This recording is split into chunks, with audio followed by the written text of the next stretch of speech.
한상순 마지막 7장을 우리가 지금 읽어가고 있는데요.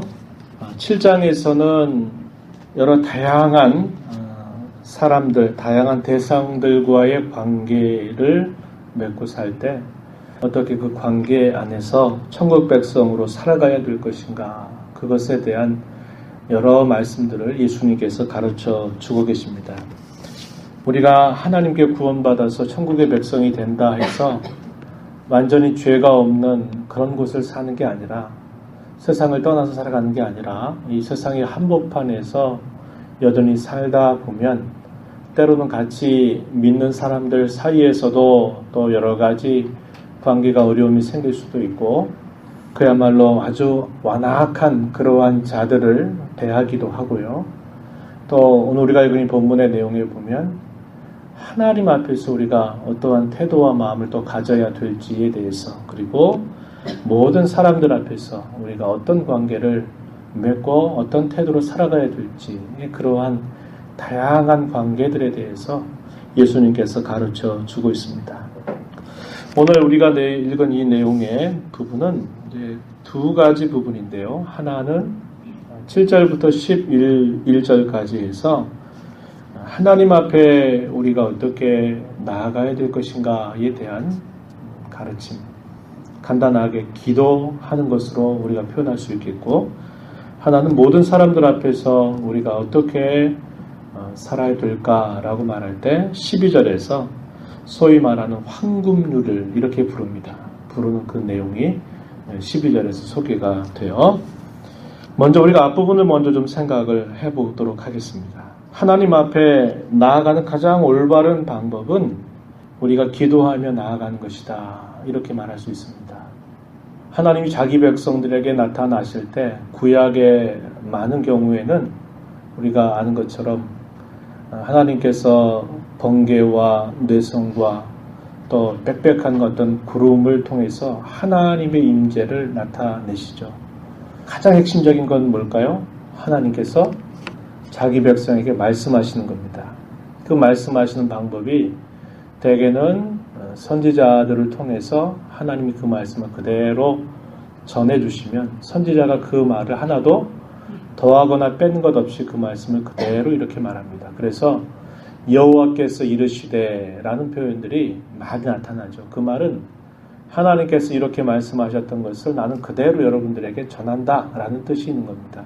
그래서 하나님이 자기 백성에게 나오는 방법 중에 가장 큰 핵심은 뭐냐?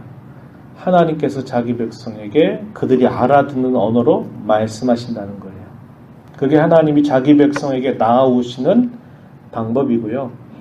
그럼 하나님의 백성들은 그 말씀을 그대로 듣고 더하거나 빼지 않고 그 말씀을 그대로 받아서 그 말씀을 받고 하나님 앞에 반응을 하는 것이죠. 때로는 하나님 앞에 찬송을 올리기도 하고요. 때로는 하나님 앞에 기도하기도 합니다. 그래서 우리가 시편의 많은 그 내용들은 곡조가 있는 찬송이다, 곡조가 있는 기도다, 우리가 이렇게 말하죠. 하나님 앞에 우리가 나아갈 때 가장 올바른 방법 중에 하나가 기도하면서 나아가는 겁니다. 그 기도 가운데 하나님께 찬송을 표현하기도 하고, 우리의 모든 죄와 허물들에 대해서 또 그분께 용서를 구하기도 하고, 하나님이 하시는 말씀에 그렇게 살도록 하기 위해서 그분에게 은혜를 구하기도 하고 힘을 구하기도 하는 것들, 이것이 기도하는 것이다 하는 겁니다. 그래서 오늘 우리가 읽은 이 7절부터 11절 내용에서는 우리가 잘 아는 내용인데, 소위 기도에 대한 명령, 그리고 기도 응답에 대한 하나님의 약속이 표현되고 있는 부분입니다. 오늘 본문에 보면은 구하라, 그리고 찾으라, 문을 두드리라 하는 말씀으로 예수님께서 이야기하세요.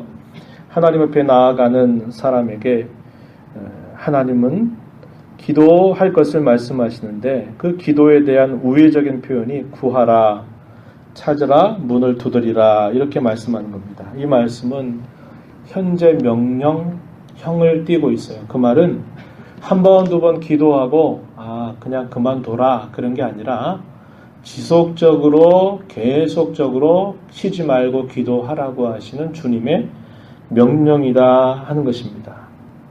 자, 그런 명령과 더불어서 약속하시는 말씀이 뭡니까? 그리하면, 그러면 주실 것이고, 그리하면 찾아낼 것이고, 그리하면 문이 열릴 것이라고 이렇게 말씀하고 계시다는 겁니다. 이것은 기도하면 하나님께서 반드시 응답해 주시겠다라고 하는 약속을 주시는 이야기입니다. 그래서 기도를 가르치실 때 하나님은 한편으로는 명령을 하시고 한편으로는 약속을 하시면서 자기 백성들에게 기도함으로 하나님 앞에 나아와라 이렇게 가르쳐 주고 계신 겁니다.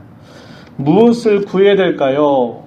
이 부분에 대해서 묻는다면 오늘 본문 속에서 무엇을 구하라고 하는 말씀은 가르쳐 주지 않으세요. 왜냐? 이미 마태복음 6장 9절로부터 13절 내용에서 예수님께서 가르쳐 주셨어요. 너희는 이렇게 기도하라. 그래서 소위 주의 기도를 가르쳐 주셔서 하나님을 어떻게 부르고 또 하나님을 향해서 기도할 때 무엇을 구하고 또 우리 사람을 위해서 구할 때 무엇을 구하라고 하시는 내용을 이미 예수님께서 다 가르쳐 주셨기 때문에 이 본문 속에서 다시 기도의 내용, 무엇을 기도해야 될까를 가르쳐 주는 게 아니라 이 본문은 뭘 가르쳐 주냐면 기도하는 태도에 대해서, 기도하는 자세에 대해서 예수님께서 가르쳐 주고 계시는 겁니다. 왜 이렇게 말씀하실까요? 저와 여러분은 본성상 기도하는 것을 아주 좋아하지 않는다 이 말입니다. 기도하는 걸 힘들어하고 기도하는 걸 때때로 싫어하는 성향이 있기 때문에 우리 예수님께서는 우리에게 한편으로는 명령으로 한편으로는 응답에 대한 약속으로 우리에게 기도할 것을 이야기하고 계시는 겁니다. 기도할 때 믿음을 가지라는 거죠. 어떤 믿음이요? 하나님이 구하라고 하신 대로 우리가 구할 때 하나님이 그 기도를 들어주신다고 하는 확신, 이런 믿음을 가지고 해라.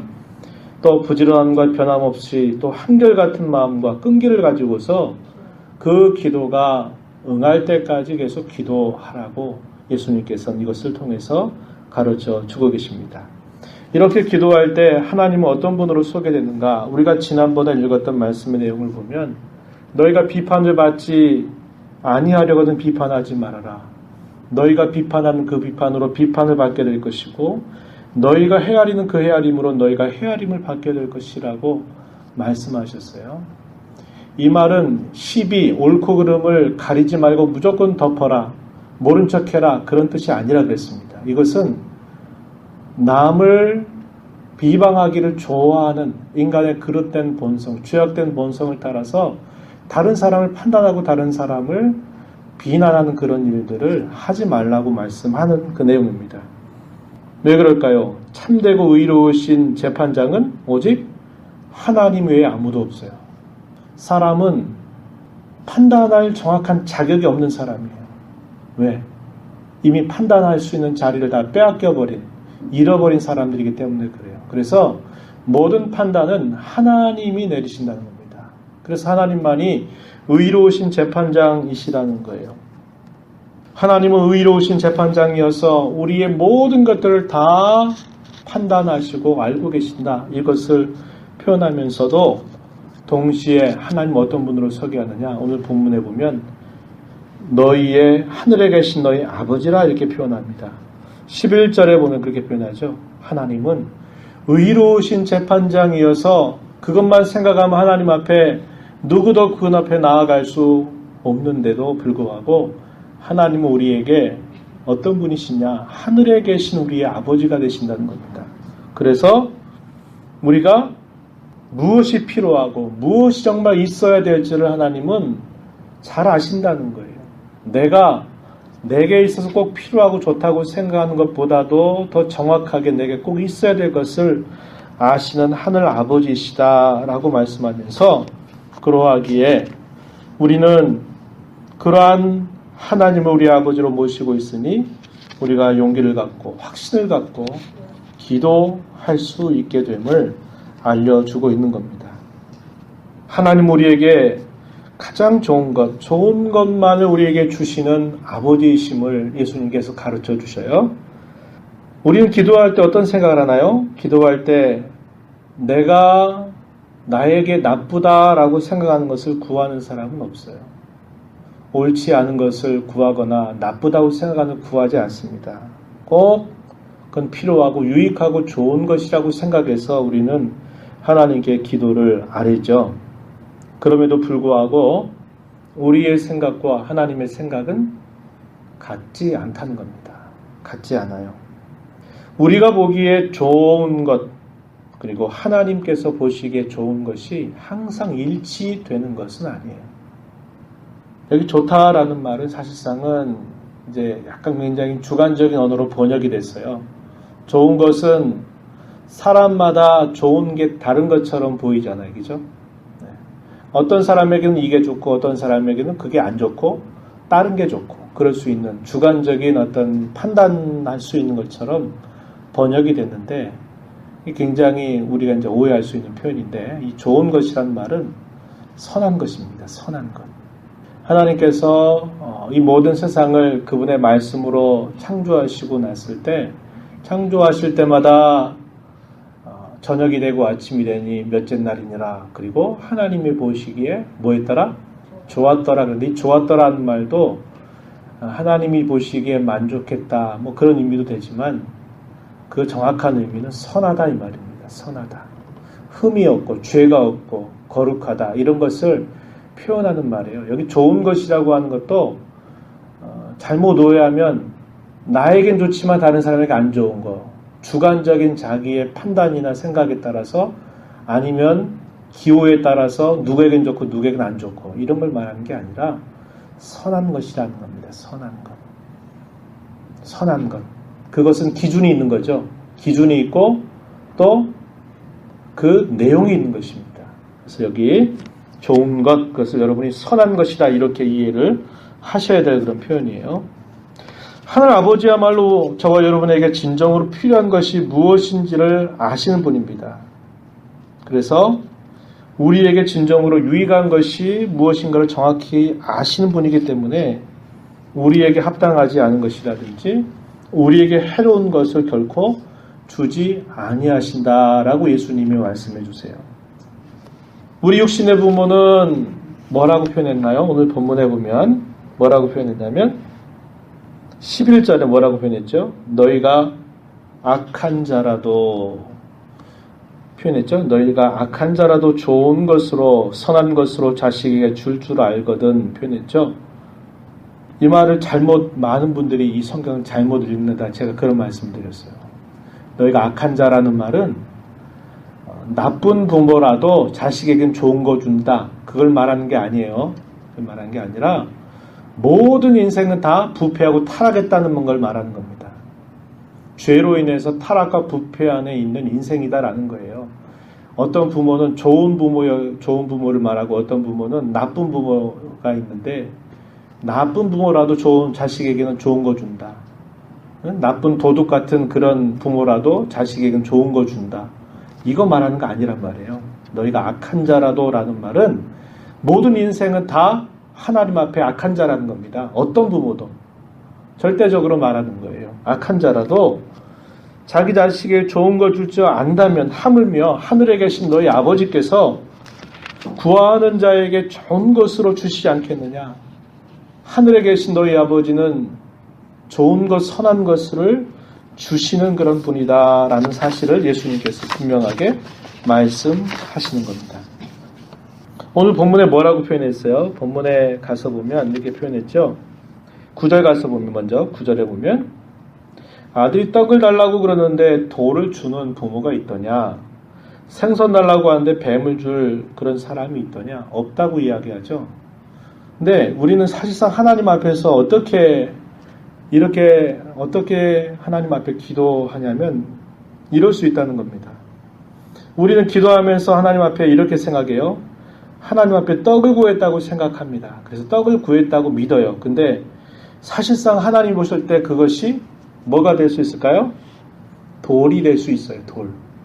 우리는 하나님 앞에 나는 생선을 달라고 구했다고 분명히 믿고 있지만 사실상 하나님께서 보실 때는 그것이 뱀을 구한 것과 똑같을 수도 있다는 겁니다.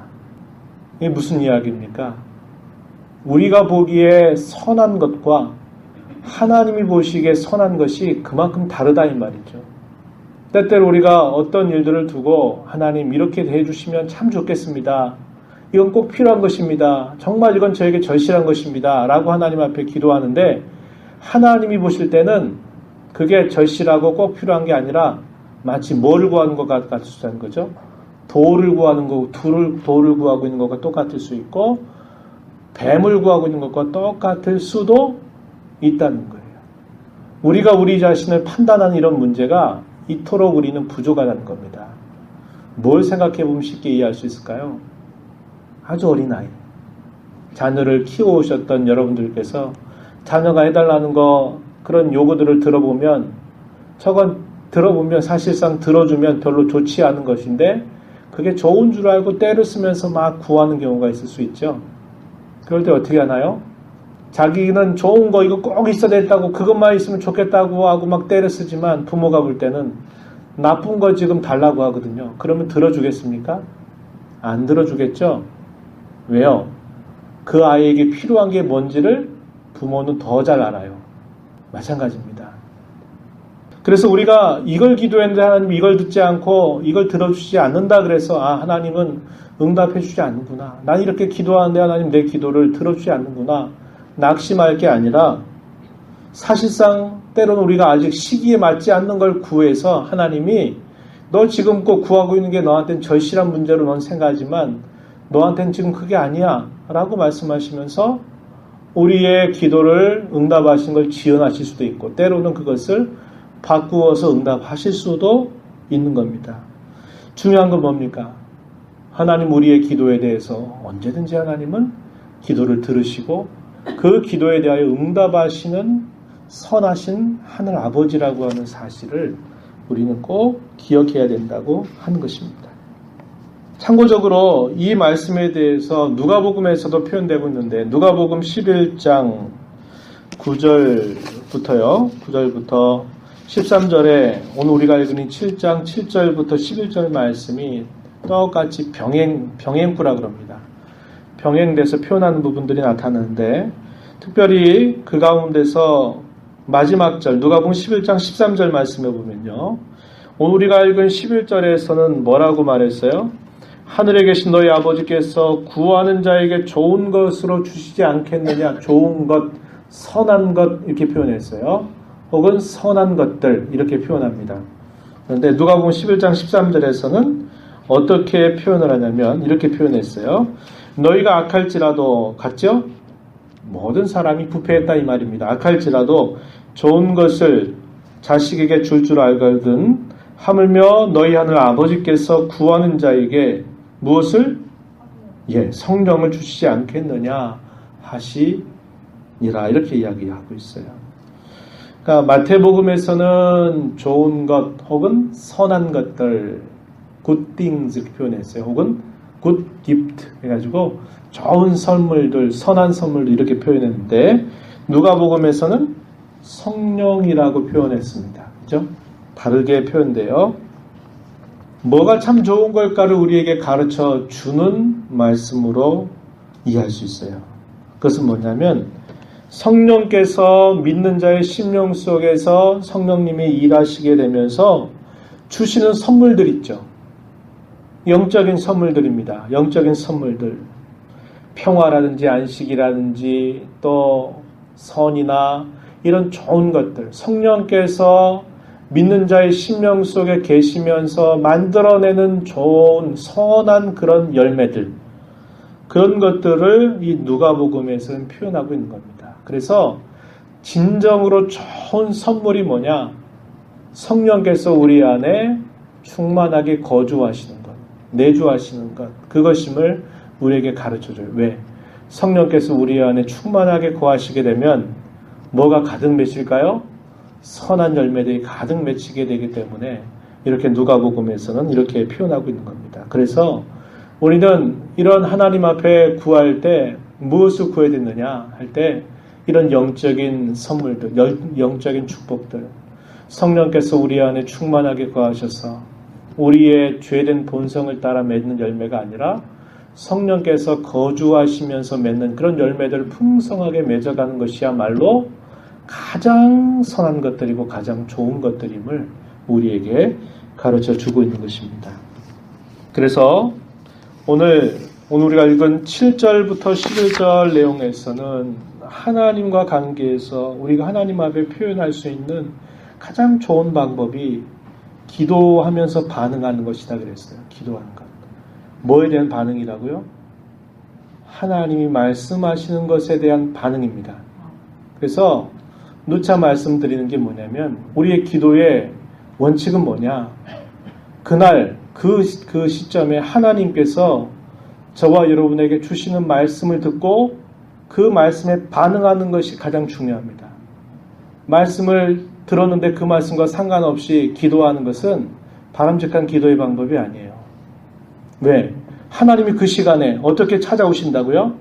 구약시대에는 내성과 번개나 빽빽한 구름을 통해서 하나님의 임재를 상징하면서 하나님의 임재의 절정이 뭐라 그랬어요? 하나님이 말씀하시는 겁니다. 그게 핵심이에요. 그냥 그 백성들로 하여금 두려움을 갖게 하는 것, 그게 목적이 아니라 하나님이 그 백성 가운데 거주하시면서 임재하시면서 그 백성들에게 하나님의 말씀을 듣게 하는 것이 가장 그 임재의 절정입니다. 절정, 클라이막스예요. 그럼 그 하나님의 임재에 대한 반응은 그 말씀을 듣고 반응하는 거예요. 그 말씀을 듣고 우리가 잘못했으니 우리의 죄를 용서해달라고 하나님 앞에 죄의 용서를 간곡하게 구하거나 하나님께서 이것 하라고 하시는 그 말씀에 대해서 예 하나님 저희가 그렇게 하겠습니다. 아멘으로 화답을 하든지 아니면 하나님이 행하신 일들에 대하여서 하나님이 하신 일이 참으로 놀랍고 귀합니다 하면서 찬송으로 하나님 앞에 반응한다든지 이것이거든요. 그래서 오늘 본문 속에서는 기도를 통해서 하나님 앞에 반응하되 계속적으로 쉬지 말고 그렇게 기도하라는 것을 우리에게 가르쳐 주고 있다는 겁니다. 이제 마지막 우리가 읽은 12절에서는 황금률이라고 부르는 겁니다. 황금률. 그게 뭐냐? 대상은 모든 사람 앞에서 이렇게 관계를 맺으라는 것이에요. 그게 뭐냐? 오늘 본문 12절에 뭐라고 말합니까? 12절에 그러므로 무엇이든지 남에게 대접을 받고자 하는 대로 너희도 남을 대접해라. 대접하라고 하시는 말씀이 황금률이다. 이렇게 가르쳐 주고 있는 겁니다. 한번 생각해 보세요. 하나님은 7장 1절부터 우리가 읽었던 6절, 특별히 5절까지의 내용은 하나님은 어떤 분이라 그랬습니까? 하나님은 어미로우신 재판장이시다 그랬어요. 재판장이다. 의로우신 재판장이시다. 하나님이 의로운 재판장으로 저와 여러분을 살펴보실 때 우리는 하나님 앞에 어떤 존재가 될까요? 빈털터리 같은 존재에 지나지 않습니다. 우리가 하나님 앞에 뭘 했다고 말할 수 있고 뭘 보일 수 있는 게 있겠습니까? 하나님이 엄정한 그의 거룩한 기준을 가지고 저와 여러분을 보신다면 우리가 과연 뭘 가지고 하나님 앞에 이거 했다고 이걸 내보일 수가 있겠습니까? 우리는 죄의 덩어리와 똑같아요. 우리 자체가 죄악 덩어리라고 말할 수밖에 없는 그런 존재이잖아요. 그런데 그렇게만 보면 우리가 하나님 앞에 아무것도 내세울 것도 없고 설 수 없는 무자격자들인데 뭐라 그랬습니까? 오늘 우리가 읽은 말씀을 보니까 동시에 하나님은 우리의 하늘 아버지가 되셔서 모든 좋은 것들을 주시는 분이심을 우리에게 가르쳐 줍니다. 그 말은 무슨 말이에요? 우리는 그 의로우신 재판장이시지만 그분이 우리의 하늘 아버지가 되셔서 우리에게 온갖 좋은 것들을 끊임없이 우리에게 주시는 아버지가 되신다고 이야기하고 있어요. 다시 말하면 그분이 우리에게 주시는 은혜가 얼마나 크고 귀한가 하는 것을 우리는 알게 된다고 하는 것입니다. 이 사실이 우리에게 참으로 놀라운 사실이에요. 우리가 무슨 자격으로 하나님 앞에 그런 선물을 받고 그런 은혜를 받습니까? 우리가 뭐가 있다고요? 근거 아무것도 없다 그랬어요. 오직 그 근거는 누구 때문이라고요? 예수님 때문에. 우리가 예수님 안에 있기 때문에 예수님이 우리를 대신해서 십자가에 죽으시고 부활하신 그 일을 행해 주셨기 때문에 하나님이 의로운 재판장이시지만 동시에 우리의 하늘 아버지가 되셔서 우리의 좋은 것들을, 온갖 좋은 것들을 주시는 분으로 계신다는 겁니다. 그렇기 때문에 우리는 뭘 아는 자들입니까? 은혜가 무엇인가 아는 사람들이에요. 하나님의 은혜가 무엇인가를 아는 사람은 어떻게 세상 가운데 살아갈까요? 은혜 받은 자처럼 살아가요. 그게 뭐예요? 내가 하나님께로부터 이런 큰 사랑, 큰 은혜 받고 사는 자이니 내가 세상 사람들에게 뭔가 받으려고 욕심부리고 사는 게 아니라 넉넉한 마음으로 그들을 먼저 섬기고 대접하려고 하는 마음으로 살아가게 된다고 하는 겁니다. 그래서 그것이 뭐예요? 황금률이라고 부르는 겁니다. 먼저 주어라. 먼저 대접해라. 세상 사람들에게 먼저 받으려고 욕심부리지 말고 꿍하지 말고 하나님께로부터 그렇게 한량없는 은혜를 받는 그런 자가 되었으니 먼저 주는 자가 되라. 받는 것에 익숙하지 말고 나눠주는 자가 되라. 대접해라. 대접받으려고 하지 말고 대접해라.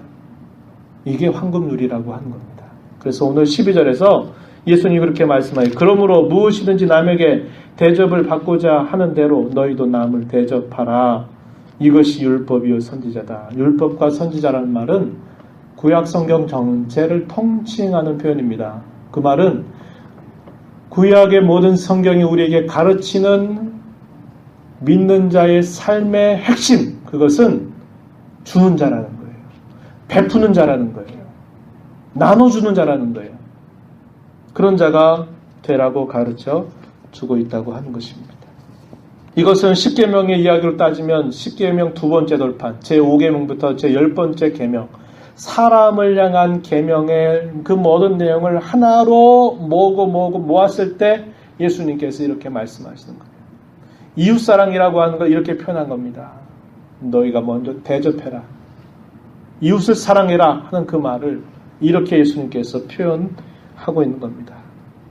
이런 표현 중에서 우리가 대상을 굳이 나눈다면 먼저는 어떤 사람들에게 먼저 대접해야 될까요?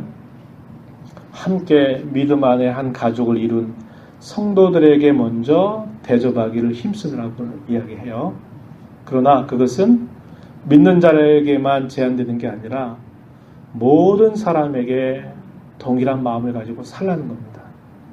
이게 믿지 않는 세상 사람들 다 관계에서 우리 믿는 신자들이 천국 백성으로 사는 것은 이렇게 여유로운 마음과 넉넉한 마음을 가지고 그들에게 베풀고 그들에게 대접하고 그들에게 사랑을 나눠주고 하는 자세로 살라는 것이죠. 그것을 예수님께서 말씀하고 있는 겁니다. 말씀 맺을게요. 오늘 우리가 이 말씀을 보면서 두 가지를 생각하죠. 하나는 뭐냐? 우리는 응답의 약속을 확신하면서 끊임없이 기도하며 하나님 앞에 나아가야 되겠다 하는 것입니다.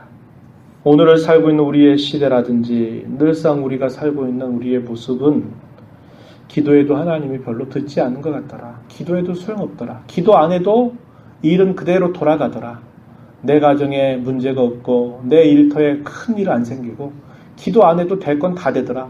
이런 생각들이 만연되다 보면 기도에 대한 대단히 잘못된 생각이 우리 생각 속에 스며들 수가 있다는 겁니다. 그런 것에 젖지 말라는 거예요. 기도에 대한 확신과 열의를 가지고서 하나님 앞에 쉬지 않고 기도하면서 낙심해서도 안 되고 기도하면서 하나님 앞에 반응하는 자로 살아가는 거죠. 하나님 말씀하실 때 예 하나님 제가 알겠습니다. 제가 잘못했습니다. 용서를 구하고 예 하나님 그렇게 하라는 거 제가 알겠습니다. 순종하겠습니다. 도와주십시오. 이게 뭡니까? 기도하는 거다 이 말이죠. 그 기도가 뭡니까? 반응하는 거죠. 그 반응이 뭐예요? 하나님과 교제하는 겁니다. 하나님 말씀하시니 그 말씀 듣고 내가 반응하고 그래서 이렇게 기도하는 일을 쉬지 말아야 되겠다 하는 것이고 하나는 받은 은혜를 기억하고 감사하면서 여유롭고 넉넉한 마음을 가지십시오. 특히 믿는 자들에 대해서 그런 마음을 갖고 살라고 이야기합니다. 믿는 자들에게 더 애를 써야 되고요. 믿지 않는 사람에게 있어서도 내가 먼저 사랑받았으니 내가 베풀고 나누고 내가 먼저 주려고 하는 자세를 가지라고 이야기해요. 바울 사도가 에베소 교회 장로들을 초청해서 밀레도 섬에서 만나면서 한 가지 당부하죠. 주 예수께서 말씀하신 대로 받는 것보다 주는 것이 더 복되다 하신 말씀을 잊지 말아라 하는 말씀을 바울 사도가 이 밀레도에서 에베소 장로들에게 권하는 말씀을 기억해요. 우리가 그런 내용들을 기억하면서 그러한 여유롭고 넉넉한 마음으로 대접하려고 하는 그런 자세로 이 세상을 살아가야 된다라는 것을 우리가 오늘 말씀을 통해서 배우게 되는 겁니다. 하나님 앞에 이러한 삶을, 세상 가운데 이러한 삶을 살아가는 우리 모두가 되기를 바랍니다.